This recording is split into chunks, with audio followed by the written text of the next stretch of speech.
And we're continuing with the 8th chapter of The Pearl of the Soul of the World, Rime and Shadow. Just as Ravenna was finishing telling Ariel the rhyme, Melchior interrupted them, and when Melchior entered the room, Ravenna died, and the Duro has now taken Ravenna out of the room. I apologize if I'm doing a different voice for Melchior than I was doing before. There was a long, long pause between the first appearance of Melchior and when I got to this point in the book. Ariel stood upon the red desert sands. The smoked glass of the dome rose at her back, curving inward over the city now left behind. The airlock had proved a series of hatched doorways, which the Duros opened readily by complicated and unfathomable means.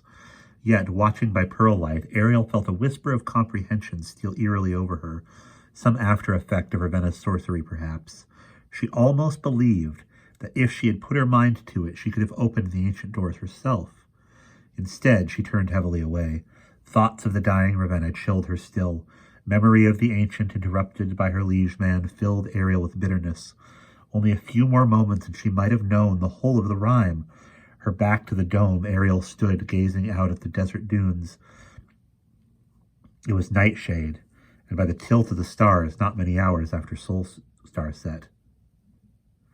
But it was nightshade when we came, she murmured and shook her head amazed. Almost a day-month spent in New Ravenna, and how many more wandering the desert and the caves? Irilath's army must be halfway to the waste by now. So much time lost. Maruha beside her nodded. We've been within for hours upon hours, lady.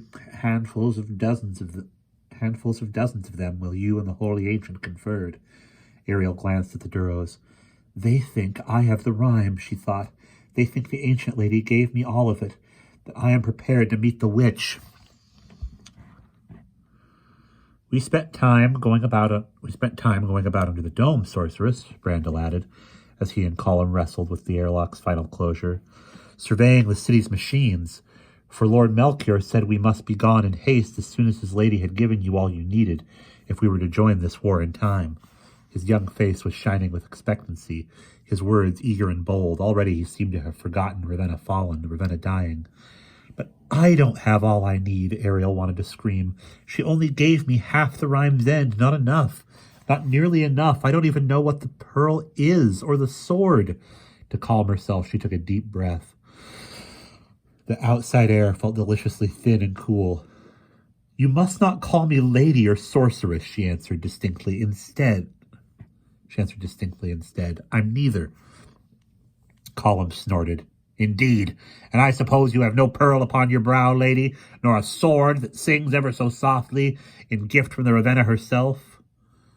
Who is gone now, whispered Ariel, touching the sword hilt, then the pearl. She felt lost. Ravenna is dead. You're her heir, Maruha insisted. Ariel shook her head. Not I, she thought. The ancient boons are not for me, yet a desperate resolve had begun to fill her. No matter that she had not the last of the rhyme. No matter that she now bore two strange sorceress gifts, the purpose of which she did not even know. Somehow, by means she did not yet understand, she must persuade Ravenna's daughter to renounce her treachery and become the world's heir.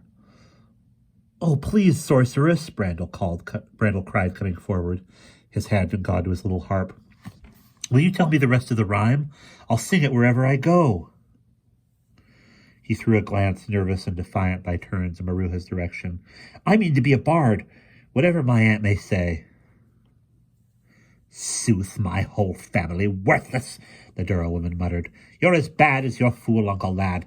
But she made no move to interfere. Numbly, Ariel knelt before him in the cool sand. I cannot give you all, she said, for Ravenna did not give me all, but I will give you what I can.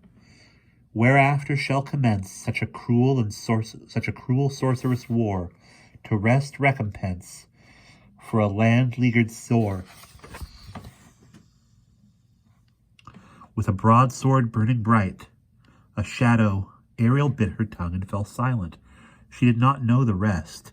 She could not bear to look at Brandel's face, to see the disappointment she knew must be there when he realized how pitifully little she had gained from all her time in Ravenna's cave. Dismay swept over Ariel as she allowed herself to consider so many futures possible. How could they hope to win this war without the rhyme's end as a guide?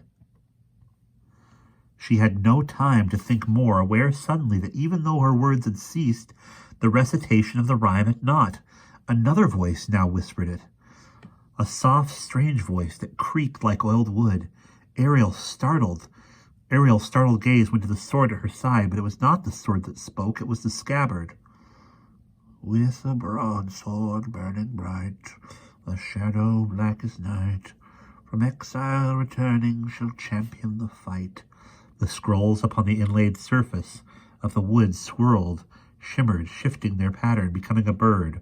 For love of one above, who flag unfurled, lone must stand, the pearl of the soul of the world in her hand. The bird stretched,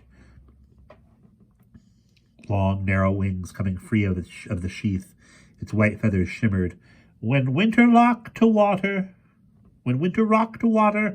falls flooding foes to drown, Ravenna's own daughter shall kindle the crown. Ariel stared at the slim white bird upon the sword case.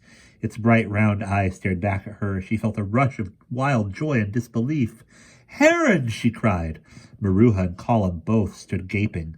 Brandel hastily fell back. The heron blinked slowly, her metamorphosis only half complete. By right, she replied woodenly, in my present form you should be calling me Scabbard, but I suppose heron will do if must. Now let be. This is a difficult transformation. The white bird's long, sharp bill snickered shut. She closed her eye and flapping mightily, struggled free of the sheath. She gained size as she did so, her feathers losing their silvery gleam, till she stood on the desert sand at last, ruffling her snowy pinions and flexing her long, ungainly legs. What magery is this? Maruha whispered. Ravenna's messenger bird, Ariel laughed, reaching to stroke the other's white breast feathers. That I have not seen since Orm. The heron ruffled and danced away. I have been about my lady's business, she snapped. As you had all best be. Ariel nodded. She felt buoyed up. She had the rhyme now, as well as the pearl and the sword, none of them riddled out as yet, but all of them in her hand. Turning back to the Duros, she said, Tell me, Brandel, have you got the verse? The young bard goggled a moment, still gazing at the bird, but then he regained himself and said all 3 long stanzas of the rhyme back to her, even the last almost perfectly on the first try. She nodded, smiling. Perhaps he would make a bard after all, despite Maruha. He had a bard's memory, at least. Well, Lady Sorceress, Maruha said at last, we had best be on our way. The ancient Lord Melchior told us of underpaths not far from here. We must return to our people and tell them what we have learned of our fellows forced to serve the witch. We must march below ground to rescue them, Brandel added, face flushed with excitement, his eyes bright. He's not an ancient, Colum muttered beneath his breath. Lord Melchior is a halfling, like the witch. No longer, answered Brandel, sobering suddenly. He's a golem now, all gears and wire, like the Star Horse. His voice dropped, softer still. The Ravenna built him after Orion Corps' treachery left him for dead 1,000 years ago. He has served the ancient lady since. Maruha hissed at him, impatient to be gone.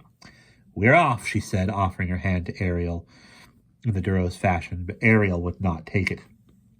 Such a gesture was too formal by far. A sorrow almost as strong as her joy at meeting the heron stole over her now. Kneeling, she embraced the Duro woman. Farewell. I am in your debt. Debt? Maruha exclaimed.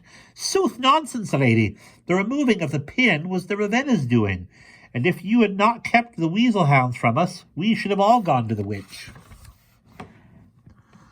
Brandel, having seemed conquered by his astonishment, at last stood studying the heron intently. As she pouted and fluttered in the amber sand, ignoring him, Maruha seized her nephew's arm. I'll make a song of you, lady sorceress, he called as his aunt pulled him purposefully away. Only Cullen remained, shifting uneasily from foot to foot. The luck of all the ways go with you, lady, he murmured at last. And with you, Colum, Ariel said. If you fail, he started, stopped, then charged ahead. If you fail us, lady, we are all lost. No Ravenna remains to save us now. Abruptly, Colum turned and strode off. after the others. Ariel watched them, heading for a low outcropping of rock jutting up from the sand, not many paces distant. For a moment, Ariel's heart grew cold as she considered the truth of Cullen's words. All rested upon her now, and on the pearl and the sword and the rime. Rising, she brushed the desert from her knees. The heron returned to stand beside her, shaking the red grit out of her feathers. Reaching the outcropping, the three Duros waved. Ariel raised her own hand in farewell as they disappeared from view, and we will pause there.